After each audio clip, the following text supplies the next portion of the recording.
Yo, yo, yo, what is up, party people? Welcome to another episode of Thrive and Dive.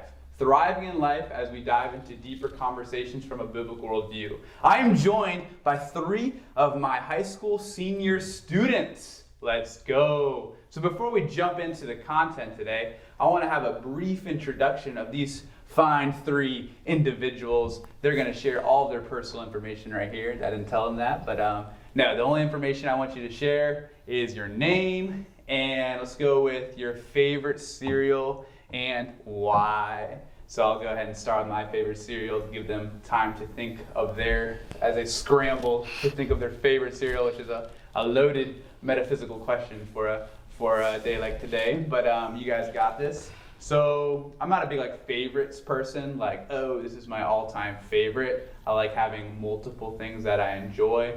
But if I had to do a favorite, I would say Honey Bunches of Oats for two reasons. One, it's on the healthier side. It's still loaded with sugar, but it's a little healthier than your Apple Jacks and Frosted Flakes and things like that. And then secondly, it's not disgustingly healthy where it's unbearable. It feels like I'm eating straight up fiber or something. Like the Frosted Mini Wheats with no sugar. I don't know how people eat those. So yeah, that's my favorite cereal. So your name and your favorite cereal. We'll go down the line. Hi, I'm Jonathan. Hi, Jonathan. Jonathan. We're just doing first names. Right? Yeah, there you go. That's fine. Favorite cereal? When I was younger, I used to be really about Cinnamon Toast Crunch. Ooh. That was my thing. I was like, yeah, square cinnamon things. Yes. So I ate those a lot. And I got tired of them. Then moved on to Reese's Puffs. I've never tried the Reese's Puffs. That just seems a little too weird for me. And then I got tired of those too, so now I don't eat cereal anymore. I'm just kind of Okay. But weird. those were my favorite cereal. Yes, and the Cinnamon Toast Crunch is one of the best parts when you're finished with it. All the cinnamon sugar on the bottom. Oh yeah. And you gotta you scoop it up. That's when you know it's bad for you. You got spoonfuls of sugar at the end. All right, we'll move on to our next person. Name and favorite cereal. I'm Val, and probably Apple Jacks Ooh. because of the cinnamon. The cinnamon. But, yeah. I'm Other than noticing that, I I'm don't noticing like a cereal. theme here. You don't like cereal other than that? No. Really? Mm-hmm. Wow. Okay. All right. That's cool. I did not know that about you, Val. And then over at the end, what's your name, brother, and your favorite cereal? I'm Alex, and I don't know, maybe Cocoa Pebbles because I had that this morning. Oh, Cocoa Pebbles. It was nice to have the chocolate milk after, but yeah, I don't know. Yeah, that is pretty cool. It transforms the milk, so you have a nice, delightful, milky experience at the end, for sure. Awesome. Well, we don't have time, but I would love to hear what your least favorite cereal is, but maybe for another time. But hey, hopefully you had some cereal today, and let us know what your favorite cereal is and see if it stands up to these cereals over here. Anyway, well, here on Thrive and Dive, we're going to have a little bit of a series, if you will, where I'm going to actually have all of my senior students at the school I work for, Masters Academy, all 15 of them, not a huge class, but they have so much brain power between these 15 individuals. It's unreal. But we've been going through a class, and instead of me just kind of describing the class, let me see if one of you three can kind of explain the basics of the class. You don't have to give the actual technical terms or anything, but what's the gist of the senior Bible class that we've been going through this past year? Doesn't matter who goes. Yeah, anybody wants to share? Yep. Whoever wants to take the wheel. Jesus, take the wheel. Yeah. So basically in this class we've been looking at different worldviews that are popular in the world and basically looking at what they believe, how they work, and then how they measure up against a Christian worldview, and then how we can sort of combat the ideas that contradict the Bible and everything. Awesome. That's a good explanation. Just for those of you who have no idea what a worldview is, let's go ahead and define that. Val, do you have your best definition or description of what a worldview is? Basically how someone views the society we live in. Yeah, you can really just swap the words. So a worldview is how you view the world, how you interpret how things go down, and then how you apply how you interpret. Because we're all living in the same world, planet Earth, but there's vastly different opinions on different things like ethics, how we got here, where we're going after we die, things of that nature. So how you answer those questions are called metaphysical questions, life's big questions. How you answer that tells us what worldview you're prescribed to. And there's many worldviews, I don't know the official number, but there's so many. And even the worldviews that we're going to talk about on this channel, there's many different flavors within the worldview itself. So it gets very confusing. So it's a class that has a lot of information, but they've been rocking it.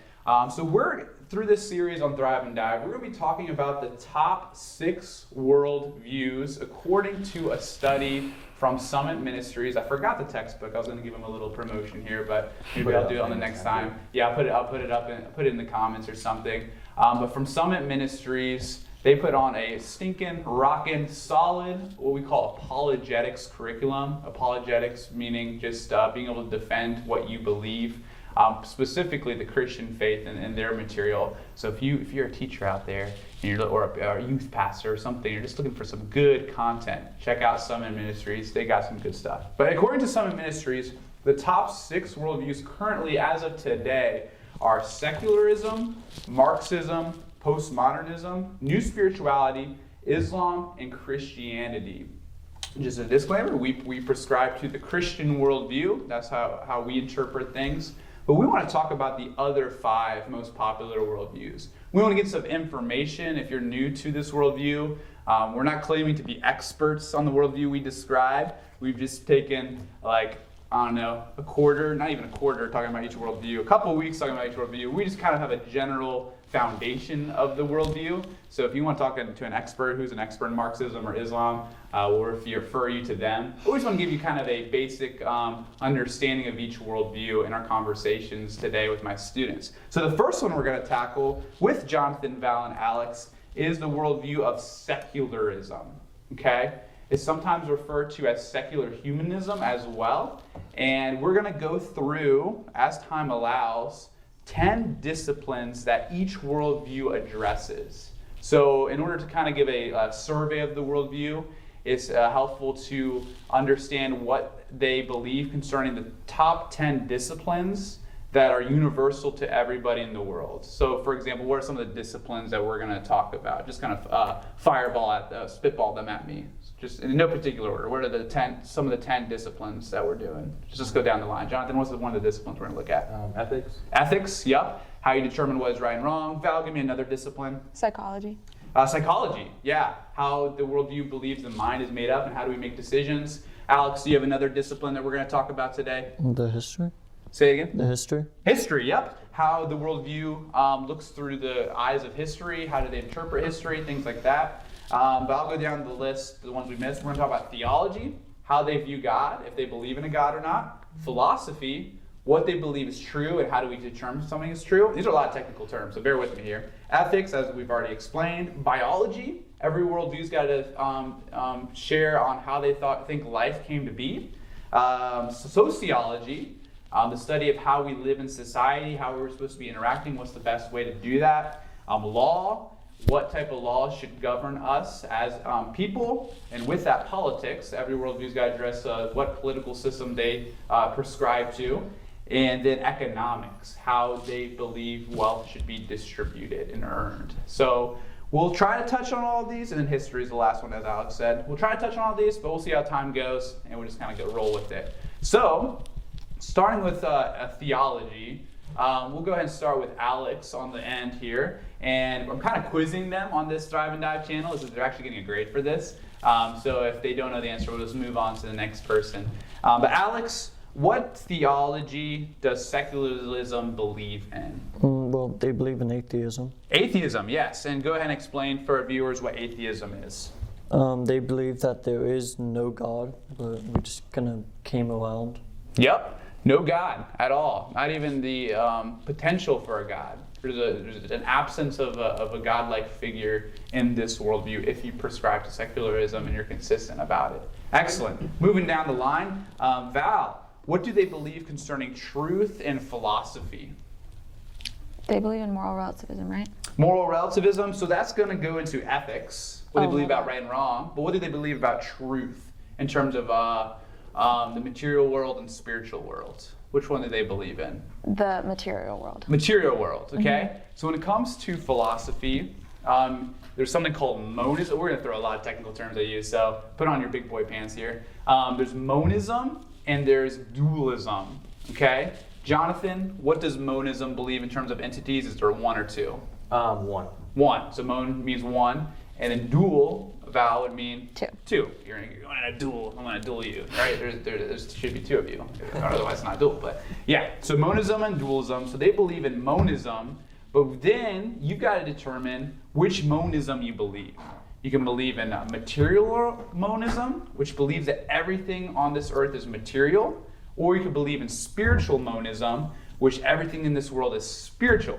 And dualism would be you believe in that the material exists and the spiritual exists. Okay? So again, some technical terms. So as I think Val just said, they believe in materialism, so they believe in monism in the material sense. So they don't believe in anything spiritual, right?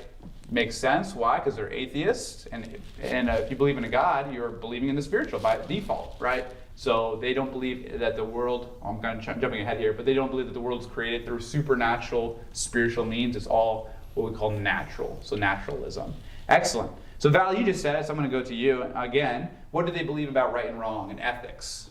So moral relativism, meaning that they make up their own version of right and wrong. They can decide what right and wrong is. Excellent. So morals meaning what is right and wrong, and relativism means what is relative to you. We're not talking about your relatives. We're talking about what's right and wrong to you. Could be what's right and wrong for Jonathan could be different than what is right and wrong for me, right? And that could become a problem if Jonathan thinks that slapping me in the face is the right thing at the right time, right? But me, I'm like, yeah, that's not right. And then, what do we do? Is it like a stalemate, or is the strongest win? Gets a little. I slap you. Should we do a demonstration? So that's, moral relativism. Excellent. Val, we're just going to keep flying through this. Okay.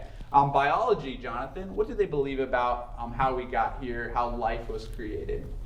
They believe in evolution. I don't remember if there's a specific special term that they have for it, but yeah, you're pretty much right on. Neo-Darwinism is a technical term, and we're not going to get into all the semantics of what all those words mean. But evolution, meaning what's the basic premise of evolution? Basically, that the world started off with very simple beings that then evolved into more complex beings that we see today. Yep. So they would hold to this worldview, given that they're naturalists. Why? Because since they don't believe in a God that created the universe, the only way to explain the creation of the world is that it just created itself, basically. Exactly. It evolved on its own. So evolution provides us with an alternative to the creation account where there doesn't need to be a God-like figure, right? It just all happened naturally, which I was gonna say, evolution seems pretty supernatural to me, but it's natural, right? Again, we're not trying to point out the inconsistencies yet, but we're just giving you an overview of this worldview. All right, we're gonna go down the line. Here we go. I think we'll get to all 10 with our time today. So what do they believe, Alex, concerning psychology? It's actually the same thing as what they believe about philosophy. So do you remember what they believe concerning the material and spiritual world? Well, I mean, they only believe that the material world exists and not the spiritual world. So,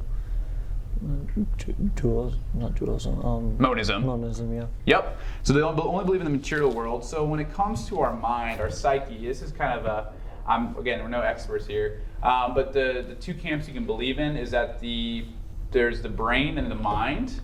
The brain being the material, actual brain, gray matter, things like that, prefrontal cortex, all those different parts of your brain. And then the mind is something that's spiritual.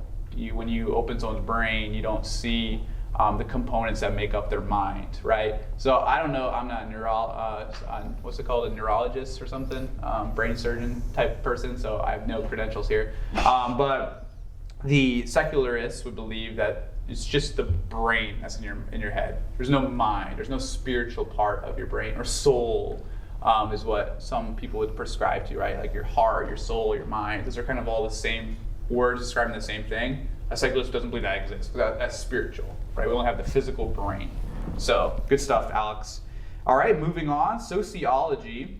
What do they believe about sociology, Val, in terms of how society should live together?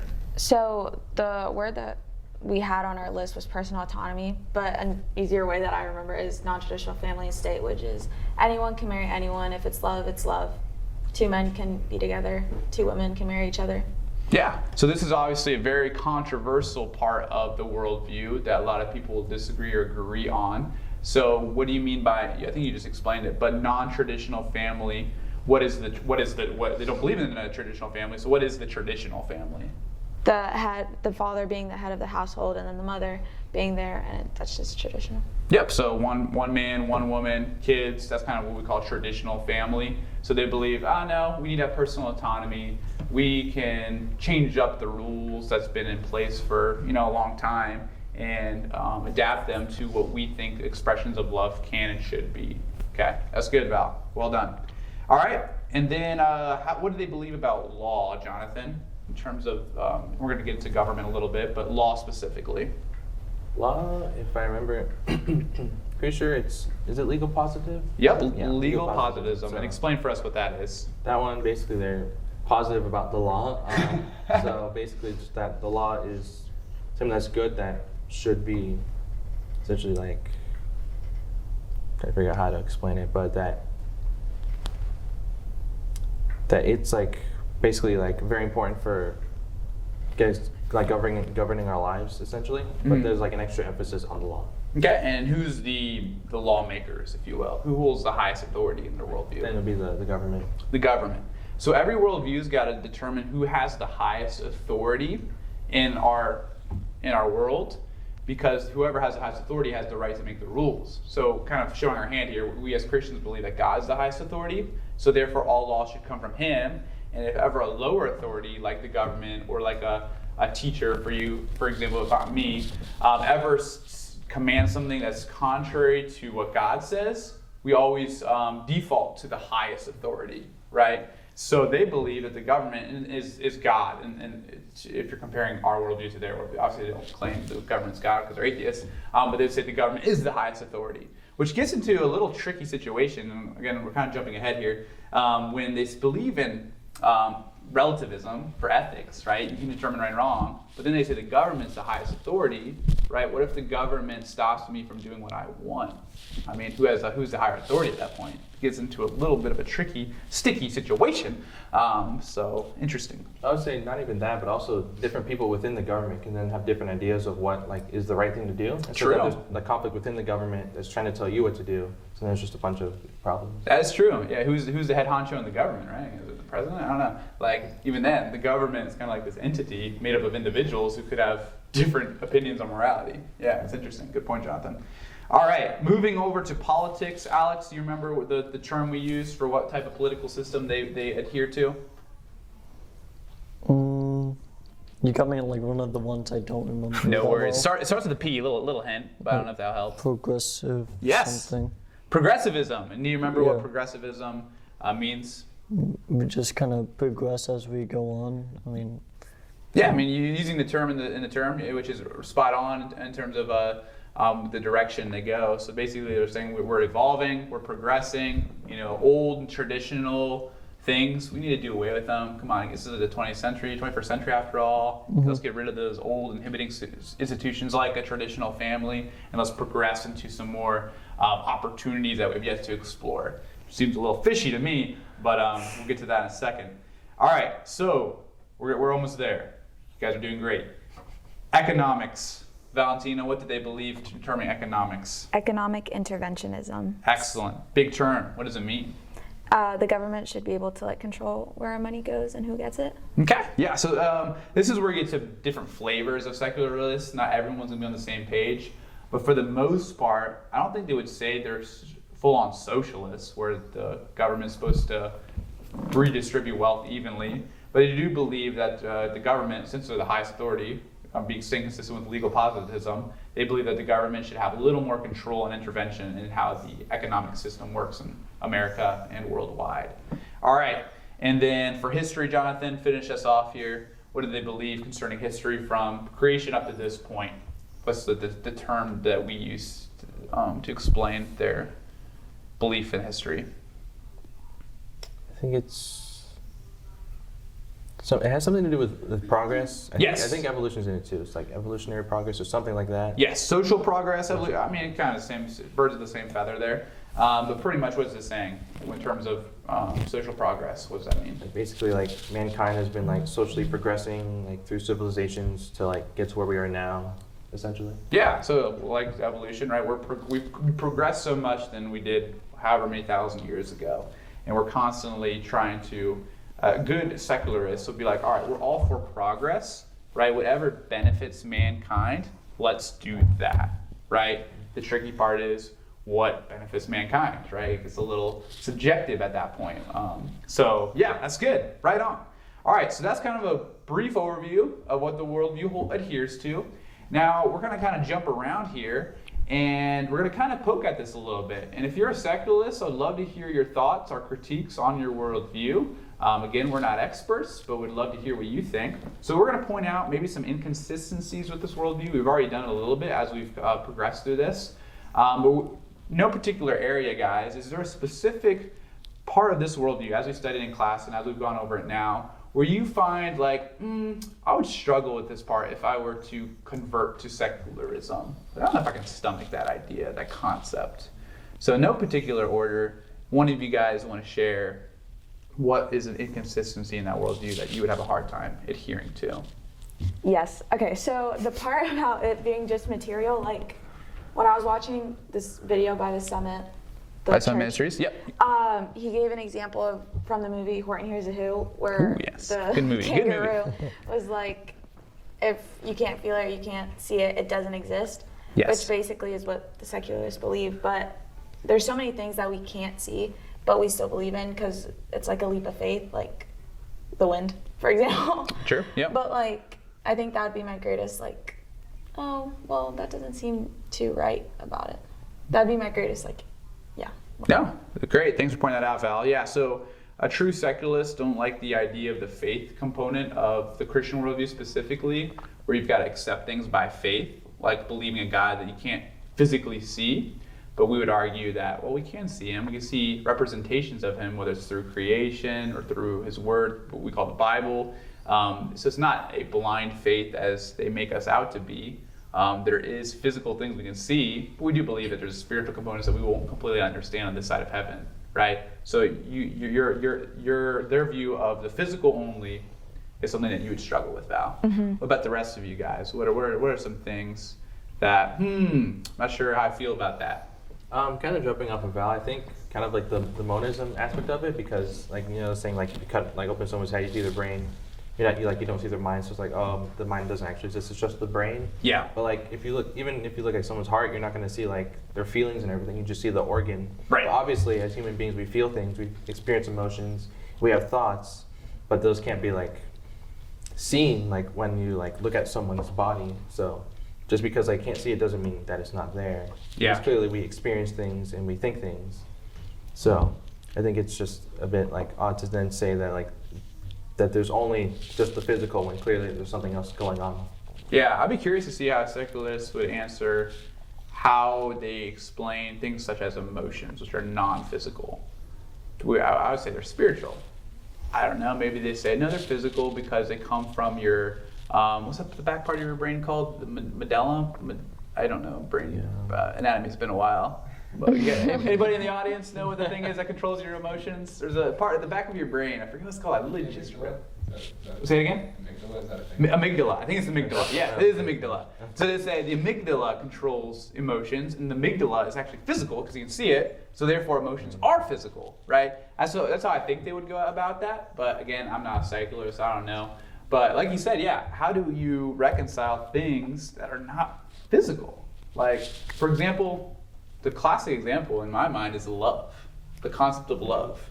You can't really, it's not a thing you can, I mean, I guess you can see expressions of it. You can touch, feel, taste, and smell expressions of love, but the thing itself is spiritual, in my opinion. Like, and that's why God is love, and that's why love is kind of the demonstration, the manifestation of God. They kind of go hand in hand together. If you don't have God, you don't have love. And in our worldview, we would say at least. So yeah, I would struggle with that too. Jonathan. And then Alex, what is something about this worldview that you'd struggle to believe in or reconcile? Well, just the fact that like everyone has their own like rules almost, like as you gave the example of like the slapping and everything. 'Cause you wouldn't really know like how to approach someone, I feel like, because you wouldn't know if they find that right or wrong. And then what if you would just want to like, I don't know, say you want to steal something from a store because you feel like you deserved it almost more than anyone else, so you say you should get free. Like, I feel like it just wouldn't really line up that well. That's well said, Alex. Yeah. If there's no objective standard that everyone adheres to, and everything's up to person, yeah, it'd be like walking on eggshells. Like, am I doing something that's going to offend Val because in her mind what I'm doing is wrong, right? And then like, oh shoot, what if what I'm doing is wrong in Val's eyes? This is constantly like, oh my goodness, I can't imagine. And then also, I think they would believe that there's no such things as absolutes, right? You can't absolutely say something is wrong. Well, that's an absolute statement in and of itself. To say that there's no absolutes is an absolute statement. So it's like, I don't know how you get around that. Maybe you guys can explain for me, those who adhere to a secularist worldview.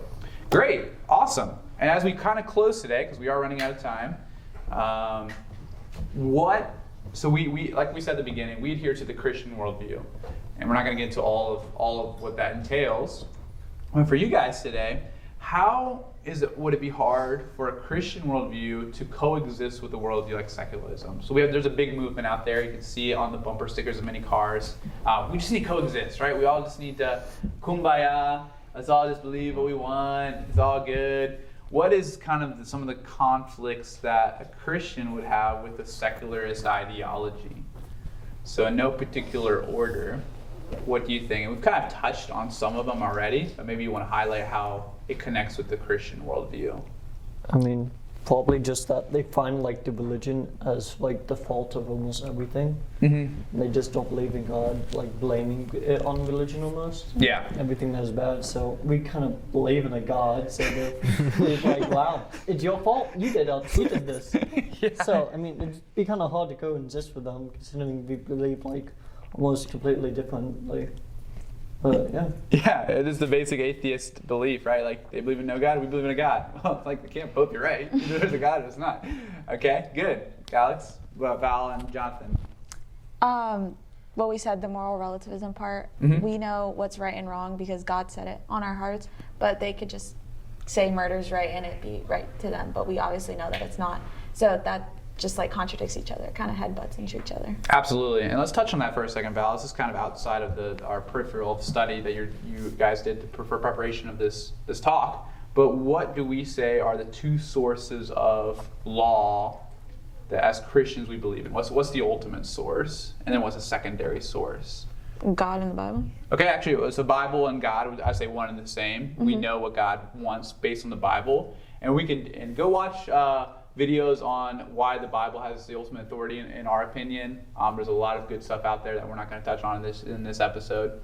We believe the Bible is the ultimate source, right? Mm-hmm. It tells us right and wrong, gives us that guide. So that's a lot of the things that are said in the Bible contradict with what a lot of relativists believe in. And then we talked about this briefly in class, but what's the second source of morality that we adhere to? And anybody can jump on this, Alex or Jonathan, if you remember. So there's biblical law and there's blank law. Oh, natural law? Natural law. Okay, and do you remember what natural law believes in? To define that? Natural, basically just the law that you see when you observe like the natural world, like the natural order of things. Yeah. So the things that we see in creation and in science, right? The formulas that make up mathematics, the Pythagorean theorem, all these different things. These are laws that are put in place by something or someone, or they evolved and became what they became, if you believe in evolution. So we would adhere to natural law, and it says in Ecclesiastes that God has written eternity in every man's heart, which is basically saying he's written his laws in every man's heart. That's why everybody has a conscience. That's why everybody, for the most part, agrees that something like murder is wrong, betrayal is wrong, stealing is wrong. Right, everybody that's like common sense because God has written that in our hearts, right? If everything was extremely relative, why are we so like congruent on so many aspects, right? It seems kind of weird to me. If we're really full on relativists, I feel like we shouldn't be agreeing on so much stuff. Right. I know there's a lot of debate on things, but like for the most part, we agree on a lot of things. Lying is frowned upon, right? Telling the truth that's noble, right? So we would say that's natural law. God's put that in our hearts. And then when you observe natural law and compare it to biblical law, you realize, wow, they actually go hand in hand. Maybe the Bible's onto something, right? So that's what we would say. Yeah. So did all of you share something about how Christianity can't coexist with secularism? Did you share something, Jonathan? Yeah, not really. I just kind Not of really? helped her answer the question, I guess. There you go. We'll close with this, Jonathan. Do you have anything to add on to why? It's just why like it's hard to coexist. Yeah, Well, Christianity. essentially because, well, as Christians, like we have like commandments, like the Great Commission and stuff. So we have to be like active and engaging other people, right? Mm-hmm. And trying to like tell them like the truth about like the reality of them like as sinners and what their condition is, right? Mhm. And so we're gonna be constantly butting heads with secularists, right? Saying like if we were evangelizing them because we're telling them, you know, hey, this is like an absolute reality Yeah. that like you're in, and this is like the situation when they're like, no, like you can't put that on me because like I decide like this and that. So then like we're constantly just like at conflict. So it's hard to coexist in like just a peaceful way because we true. can't just get along with everybody. Yeah, that's so true. Because the core tenets of the gospel, what we believe in, is very offensive to secularists, right? The idea that we're sinful people that do wrong things and we need a savior, Jesus, on the cross. That message in and of itself is very countercultural to a secularist worldview. So it's kind of hard to coexist with that. So 100%, spot on. Well, guys, thank you so much for sharing. You tell them what grade they should get, and maybe I'll give them the grade that you guys comment. Was it 100 performance A plus or a B plus or a C plus? I guess we'll never know. No, they'll know in a second because they're about to graduate, baby. All right. Well, thank you for tuning in. Thrive and Dive, thriving in life as we dive into deeper conversations. We'll see you next time. Bye.